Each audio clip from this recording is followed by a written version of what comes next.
really a career success. And then at the age of 30, I'm diagnosed with breast cancer out of nowhere.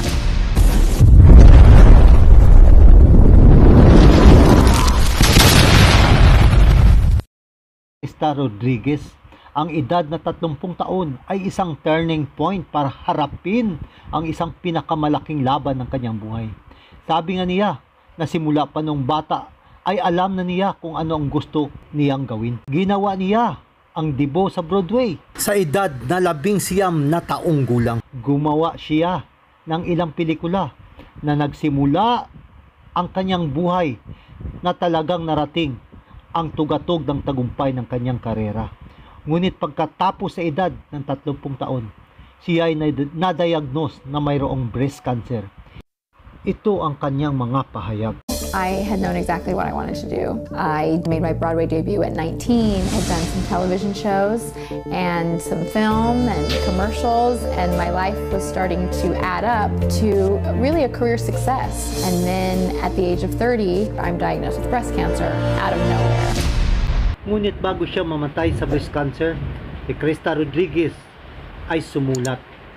Sabi niya sa kanyang sulat, una, nasa garahe ko ang pinakamahal na kotse sa buong mundo, ngunit ngayon kailangan kong lumipat sa wheelchair.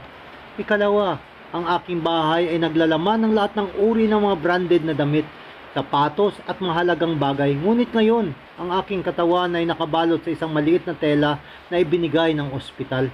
Ang pangatlo, marami akong pera sa bangko, ngunit ngayon hindi ako nakikinabang sa halaga nito. Ikaapat, ang aking bahay ay parang isang kastilyo, ngunit ngayon ako'y natutulog lamang sa 2 kama ng ospital. Ang ikalima, ako ay palipat-lipat mula sa isang 5-star hotel patungo sa isa pang 5-star hotel. Ngunit sa ngayon, ako ay gumugugol ng oras sa ospital mula sa isang laboratorio patungo sa isa pang laboratorio. Ang ika-6, nagbigay ako ng daan-daang perma sa mga tao na sa akin ay humahanga. Ngunit sa pagkakataong ito, ang aking mga medical records ang siyang nangangailangan ng aking perma. Ang ika-7, mayroon akong 7 barbero upang ayos ng aking buhok. Ngunit ngayon, wala ako ni isang buhok sa aking ulo. Ang ika-8, maaari akong lumipad kahit saan gamit ang aking pribadong jet. Ngunit ngayon, kailangan ko ng 2 katulong upang maglakad patungo sa gate ng ospital. Bagamat maraming pagkain inihain sa akin, ngunit ngayon, ang aking dieta ay para sa 2 tableta sa isang araw at ilang patak ng tubig mula sa aking dextrose sa gabi. Ang bahay na ito, ang kotseng ito, ang eroplanong ito, ang mga muebles na ito, ang bangko, ang napakaraming reputasyon ay katanyagan, wala ni isa sa kanila ang nababagay sa akin.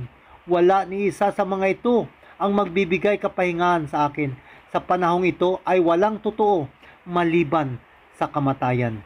Kaibigan, totoo lahat ang sinabi ni Krista Rodriguez. Ang lahat ng ito ay naging walang kabuluhan.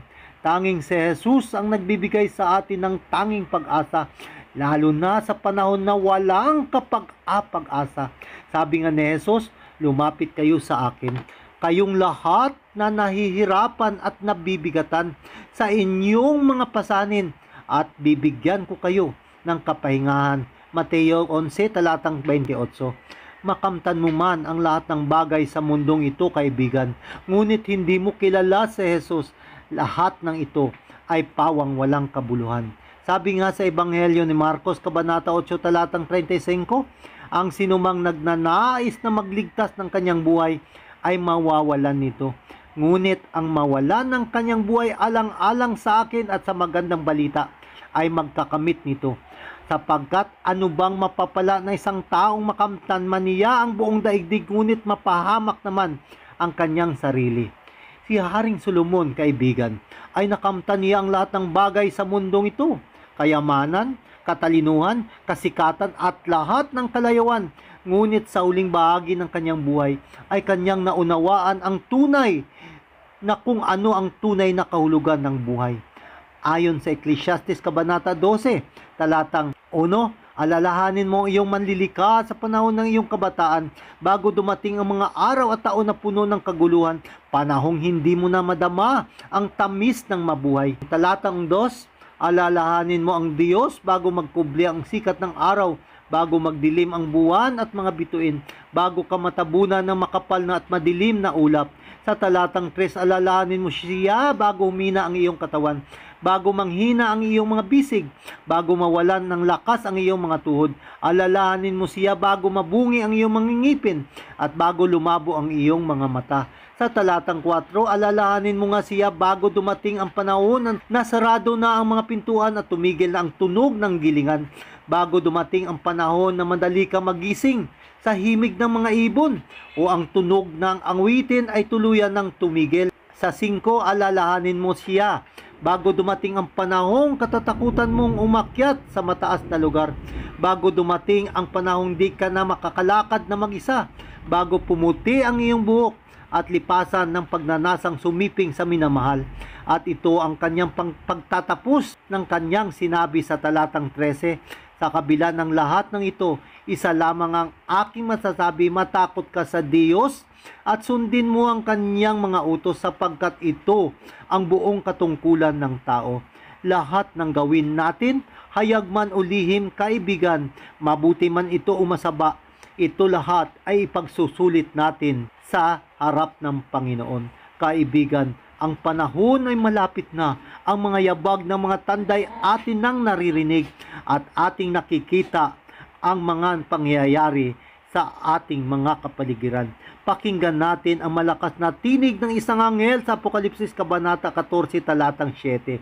At sinabi niya ng malakas na tinig, matakot kayo sa Diyos at magbigay ng kaluwalhatian sa Kanya, sapagkat dumating ang panahon ng kanyang paghatol, at magsisamba kayo sa Kanya na gumawa ng langit at ng lupa at ng dagat at ng mga bukal ng tubig. Patuloy lang tayo, kaibigan, na tuklasin ang pag-ibig ng Diyos.